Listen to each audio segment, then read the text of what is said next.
He'll reset. Nowitzki again for the lead. Bang! What's going on, Mavs fans? Welcome into All Things Mavs. Appreciate all you guys tuning in, staying subscribed, staying in the comments, and liking these videos. I'm your host, Jimmy Crowther. Today, look, we're in a slow point in the summer.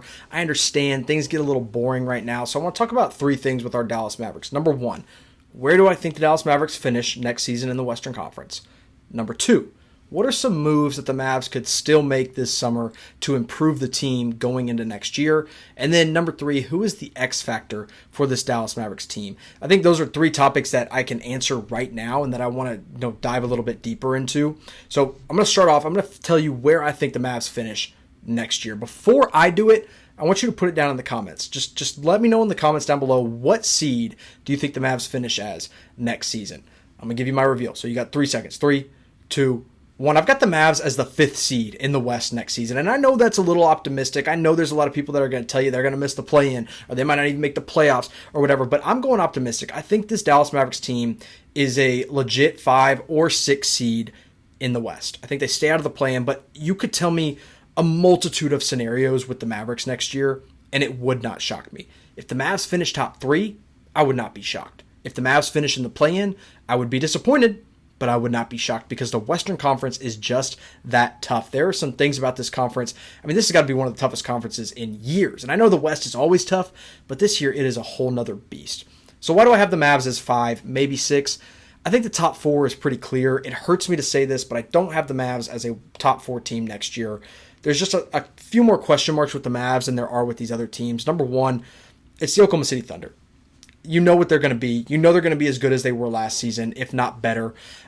Look, it's just a team that's just going to continue to grow together. And unfortunately for the Mavs, that just means they're going to be just as good. So I still think they're the clear-cut number 1 next year. 2 and 3, I think you could flip-flop either way. Denver and Houston. I'm not sure which ends up where. I'd probably put Denver slightly above Houston, number 1, because their main guy is younger and a little bit more reliable than Kevin Durant in Houston. But number 2, I think they're also just a more well-rounded team, and they've been together. Their core has been together longer than this Rockets team has. But I put Houston right there. I mean, the only question mark I have with the Houston Rockets is, besides Fred VanVleet, they don't really have anybody that I trust to handle the ball, like bring the ball up, set the offense up, get everybody going. Fred VanVleet is really good at that, but other than him, I just don't know if there's anybody on the Rockets that I trust. Maybe Amen Thompson. I know Kevin Durant can handle the ball, but I'm not telling him to go be my point guard. Reed Shepherd hypothetically should be that guy since he was the 3rd pick in the draft last year, 2 years ago. Well, not this past draft, but the year before. He was the 3rd overall pick. He should be that guy, but he didn't look that good in the summer league, and he's small. We're just going to have to see.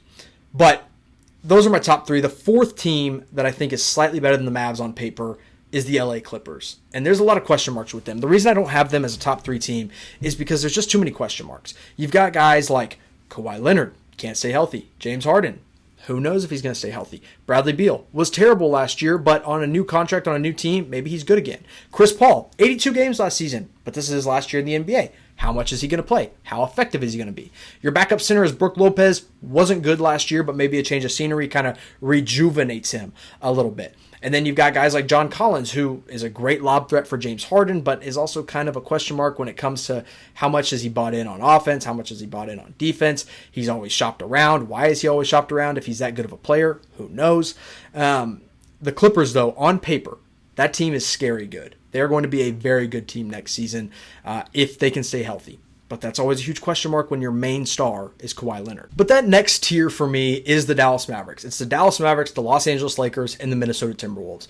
Originally, I probably would have put the Lakers a little bit lower, but since they got DeAndre Ayton, since they added Marcus Smart, I like what that team is now. I think it's good enough to be in that same conversation with the Mavs.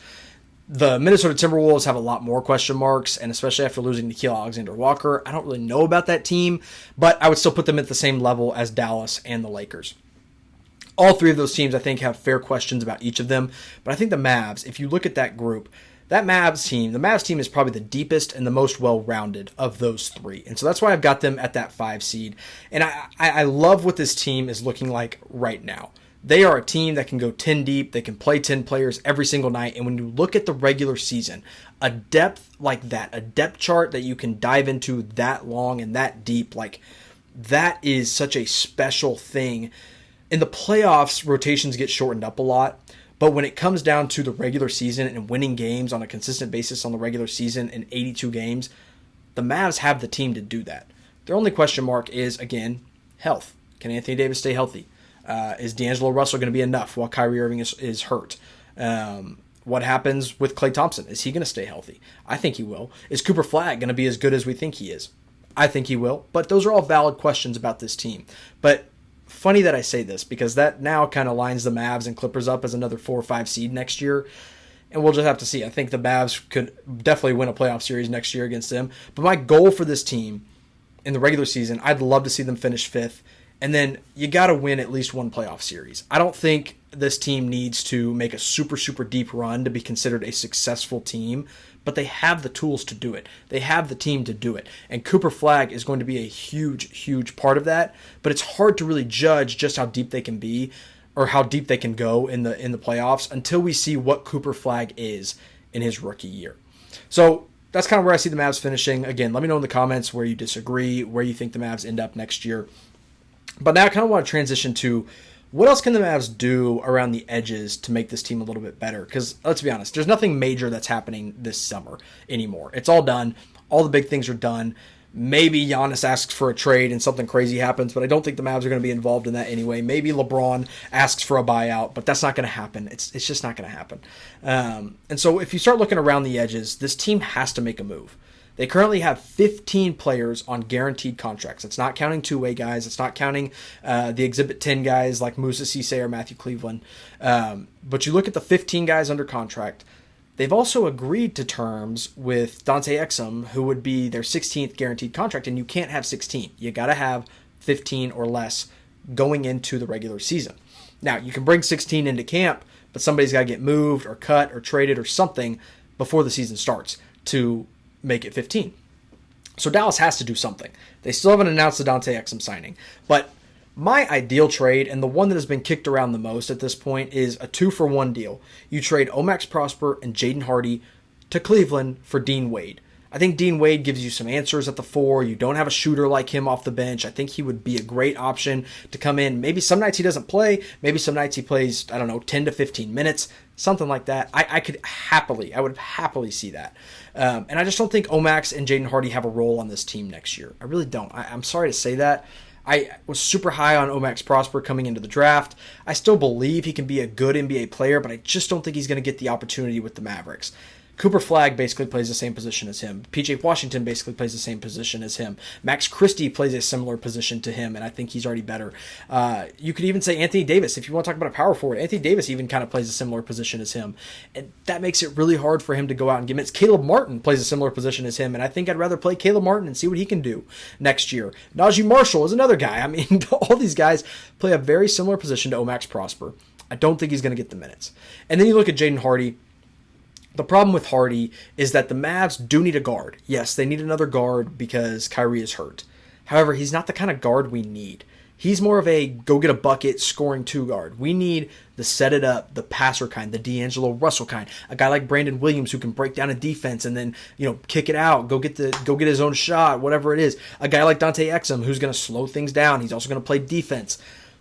Jaden Hardy is a spot-up shooter. That's what he's best at, is spot-up shooting.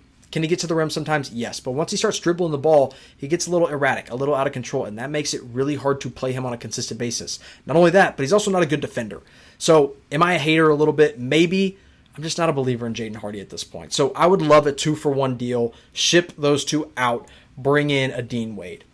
Another deal that I could see happening is maybe they ship out, again, 2, but nothing comes back. Maybe Omax is gone in one trade and Hardy's gone in another, and it's just kind of a salary dump deal. Maybe they have to attach like a second-round pick to each of them to trade them and just bring in like cash or a future second or something like that. If Dallas can do that, that opens up the door to keep Dante Exum, but also re-sign Kai Jones. And I think Kai Jones would be a good value signing. We saw what he did last year. He was, just amazing on the 2-way contract that he got last year. Just did some crazy things for the Mavs. I would love to keep Kai Jones around because he's backup insurance. Like, if Lively's hurt, then your centers are Gafford and Dwight Powell. And obviously Anthony Davis is going to play center minutes as well. But I would rather say, okay, Lively's hurt, maybe Anthony Davis gets hurt, then you have Daniel Gafford, Kai Jones, Dwight Powell. That's your new center rotation for a little while until those other two guys come back, if they get hurt. Again, neither of them are going to be injured going into the season. I prayed, knock on wood. But that would give you a little bit more around the edges that I think would ultimately improve the team and really be a positive for the Mavs if they could keep Kai Jones and Dante Exum. So we talked a little bit about where I think the Mavs finish next season in the Western Conference. We talked a little bit about some of the moves I could see the Dallas Mavericks making to finish the offseason. But last thing I want to talk about here is who I think the Mavs X-Factor is going into next season. And I want to be very clear. Your top, the top 6-7 guys for the Mavericks cannot be, I wouldn't call them X-Factors. Like, they are starters. They know their role. They are going to play on a consistent basis. They're gonna do consistent things. Guys like Kyrie and D'Angelo Russell, like, those guys can't be X factors because D'Lo's starting most of the year while Kyrie is out, and then Kyrie is Kyrie. Cooper Flagg isn't an X factor. I mean, he's the number one pick. He's gonna be a star. He's the future of this franchise. I wouldn't call him an X factor. He's just a guy you need. Anthony Davis is your star player. He's not in there. Derek Lively, Daniel Gafford, those are two centers that are gonna swap starting minutes. Like, those are all guys, and then Klay Thompson. I'd put Klay Thompson in that mix as well, of guys that, like, you know what to expect. Like, their role is very defined. They are going to go out and do their thing every night. It's not going to be like, oh, one night they're just, I don't really know. I mean, define X Factor however you want, but I think your X Factor is a guy that comes in and brings you a spark and changes the game in different ways every single time he plays. And that guy for me is Naji Marshall. I think Naji Marshall is going to have a huge year for the Mavericks. You got to remember, last year he played some of the year with like this random illness that would keep him out for like 5 games at a time. Then he'd play 5 games, then he'd miss 5 games, then he'd play 10 games, then he'd miss 2 games, and then he'd play 10 games, and he'd miss a game, all because of this random sickness. And I think that did him a disservice. Now, this guy had career highs across the board. Points, assists, rebounds, steals, free throw percentage, field goal percentage, all career highs with the Mavs. The only things that took a dip, in my opinion, for Naji Marshall, well, not just my opinion, the stats show it too, but his three-point percentage was down, and his defense wasn't as good as I think Mavs fans were expecting to see. His three-point percentage was right around 27%, and when he finished his last year with the Pelicans, he shot the three ball at 39%, which is a huge difference. And I think a little bit of that is just getting his feet under himself and getting reestablished on a new team and all this other stuff that comes when you change teams and you deal with an illness and you get suspended because you punched Yusuf Nurkic. I mean, all those things I think just affected him finding his rhythm and his jump shot. I think he's going to come in next year and find that shot again, and especially on a team that needs him to shoot it that well, I think he's going to be a really important player. Another thing, like I said, his defense I think is going to be better than what we saw last year. When he was with the Pelicans played the Thunder in the first round of the playoffs 2 years ago. Naji Marshall was the primary defender on Shai Gilgeous-Alexander and did a really, really good job. And I kind of expect that Naji Marshall to come back and be that guy for the Mavs next season. Now, there's other guys that people have thrown at me as X factors like Max Christie, Caleb Martin, Dante Exum. Some people have said Jaden Hardy. Some people have said Omax Prosper. I've already kind of made my case for why I don't think Jaden Hardy or Omax Prosper could really fit that bill. But let's talk a little bit about Caleb Martin. My expectations for Caleb Martin are not high. I'm just going to be honest. Offensively, he just didn't do enough for me in Dallas. Now, we've seen when he played for Miami, even a little bit while he played for Philadelphia, like, he is a much better offensive player than what we saw as Mavs fans. But I don't want to depend on him too much. I just don't. Not offensively, at least. Defensively, I think, yeah, he could make a difference, especially as a point of attack defender. That could really help the Mavs. But he still has a lot to prove to me.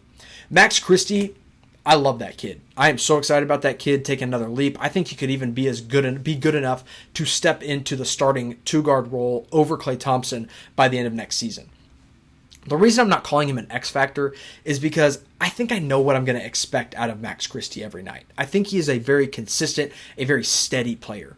Naji Marshall is a guy that, yes, he is consistent and steady, but he has a much, like, when he is on, it's like a 30-point night, it's a 25-point night, it's a near triple-double because he does a little bit of everything.